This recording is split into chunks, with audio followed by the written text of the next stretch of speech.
கர்நாடகாவில் இப்போ மிகப்பெரிய பிரச்சனை ஒன்று போயிட்டுருக்குங்க. அதாவது என்னென்னு பார்த்தீங்கன்னா, முன்னாள் பிரதம மந்திரி இருக்கார் இல்லையா, அவருடைய பேரன் பிரஜ்வால் ரவேனா இவர் மிகப்பெரிய சிக்கலில் மாட்டியிருக்கார். இவர் பிஜேபியில் மிகப்பெரிய செல்வாக்குடையவர். கர்நாடகாவில் பிஜேபி எம்பியாக இருக்கக்கூடிய நபர் தான் இவர். இப்போ மிகப்பெரிய சிக்கலில் மாட்டியிருக்காரு. என்னென்னா பாலியல் சிக்கலில் மாட்டியிருக்காரு. முன்னாள் பிரதம மந்திரி தேவேகவுடா பிரதமர் ஆனது ஒரு பெரிய கதை. சும்மா இருந்தவரை கூட்டிகிட்டு போயிட்டு அப்போ இருந்து பெரிய தலைங்களுக்குள்ளே சண்டை. அதனால் இவர் என்ன பண்ணார், இவர் பிரதமர் ஆக்கி விட்டு டம்மியாக சும்மா ஒரு 6-7 மாதத்துக்கு பிரதமர் ஆக்கி விட்டுட்டு அதுக்கப்புறம் இவர் நம்ம தூக்கிடலாம் அப்படிங்கிற முடிவில் தான் அவரை போட்டு விட்டாங்க.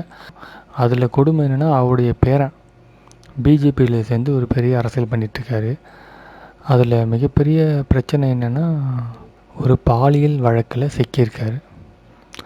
பாலியல் வழக்குனா ஏதோ 1-2 வழக்கு இல்லை, ஆயிரக்கணக்கான பெண்களோட வலுக்கட்டாயப்படுத்தி அவங்களெல்லாம் சித்திரவதை பண்ணியிருக்காரு.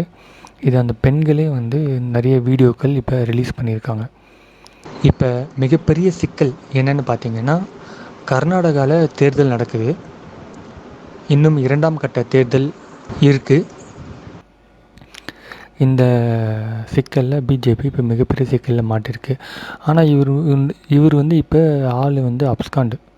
இவர் இப்போ ஊரில் இல்லை, ஆள் அப்ஸ்காண்டு. ஆனால் இவர் ஒரு வேட்பாளராக நிற்கிறாரு. இவருக்கும் ஓட்டு போட போகிறாங்க மக்கள்.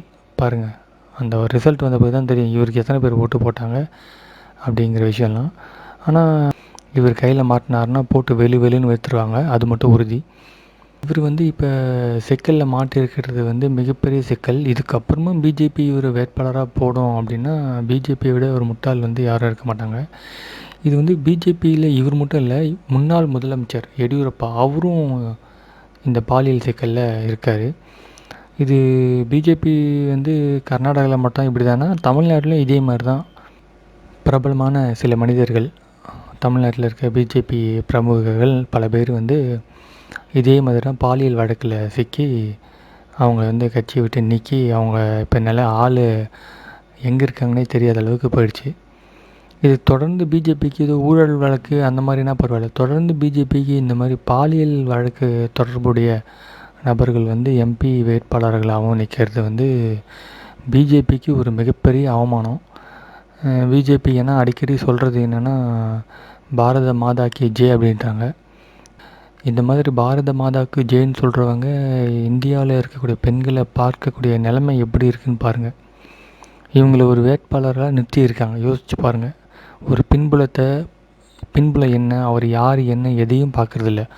பணம் இருக்குன்னா உடனே அவனுக்கு எம்பி சீட்டு எம்எல்ஏ சீட்டு கொடுத்து இந்த மாதிரி லட்சணத்தில் இவங்க பிஜேபி பண்ணிக்கிட்டு இருக்காங்க.